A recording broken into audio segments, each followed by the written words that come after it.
Welcome back. Thank you very much for staying with us. Now, an environmental activist is killed every 2 days. That's 1,700 over the past 10 years. Now, this is according to a report by international NGO Global Witness. A Decade of Defiance tells the story of those who have died trying to stop mining, drilling and logging. Global Witness senior campaigner Ali Hines joins us this morning. Good morning, Ali, and thank you very much for your time. Honestly, a disturbing picture that this report paints. One person killed every 2 days. Can you just unpack the data for us? Thanks for having me. Yes, Global Witness has been reporting on the killings of land and environmental defenders since 2012. As you pointed out, over 1,700 defenders have lost their lives, so that's an average of one killed on average every 2 days. Over half of these lethal attacks have taken place in just 3 countries, so that's Brazil, Colombia and the Philippines. But over this time, we've also seen over 100 activists killed across Africa, including several in South Africa. The most recent being that of Fikile Tshangasa. She was a 68-year-old grandmother. She was an activist. She was a vocal opponent of the local expansion of a coal mine in her neighborhood. And she was shot dead in her home back in 2020. Unfortunately, we've seen a continuation of this violence in 2021 with 200 defenders killed. So that's one every 4 days on average. And again, we're seeing the same countries with the high numbers of killings: Mexico, Colombia, Brazil, the Philippines. But we've also seen... Apologies there, but these are honestly disturbing figures. But are these killings purely territorial conflicts based on the desire perhaps to extract natural resources from the land, or there's something else? The drivers are complex, they're multiple, but at the most basic level, it's when resource extraction for profit is being prioritised over civic protections. So we see the same drivers linked to these killings, whether that be logging, agribusiness, mining. And we also see a correlation between high numbers of killings in countries with high levels of corruption, weak rule of law, high levels of land inequality. And then what does the data perhaps show around prosecutions? Are we seeing the perpetrators being brought to book, or there's clearly a lot of collusion with authorities that sees some of these perpetrators going scot-free? Exactly that. So in many cases, it's difficult to know exactly who the perpetrators are. They appear to be linked to organised criminal gangs, to paramilitary groups, to state security forces hired by unscrupulous companies. But as you say, impunity is rife.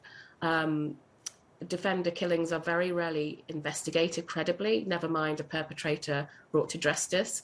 And if we do see someone arrested and charged, it tends to be what we call the trigger man, so the person actually pulling the trigger of the gun rather than the architect of the crime itself. And this impunity is a key driver of killings because it just sends a green light that these perpetrators can get away with it and carry on. And then, when we look at this report, honestly, exceptional work. But would you say the data captures the true extent of the situation, or could it be worse, particularly in countries with little press freedom? Exactly. So we consistently say in our reports that we consider our data to be an underestimate. There are restrictions to gathering data. We know we don't gather every killing, and that's for various reasons, whether that be conflicts in countries, in places where there are restricted civil freedoms and the monitoring is very hard. And of course, there's countries where we just can't get the information, places like Russia and China. So yes, it is an underestimate. Very, very scary thought that this 2 or at least 1 person every 2 days is just perhaps scraping the surface. There could be more, perhaps even daily, or maybe every 6 hours. It's honestly very scary. But in this era that we're in now, climate and biodiversity, that crisis is worsening. So one would assume, based on just this data, it's about to get worse, those killings.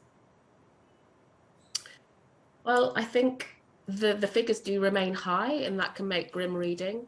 But I think it's important to focus on the fact that we have seen some significant victories. So last year in particular, we saw here in South Africa a legal landmark win by an indigenous community down on the Wild Coast on the Eastern Cape, who won the legal landmark case against Shell, a huge oil multinational, which was really encouraging. And I think what's important now is to take these and progress these individual victories into more progressive change.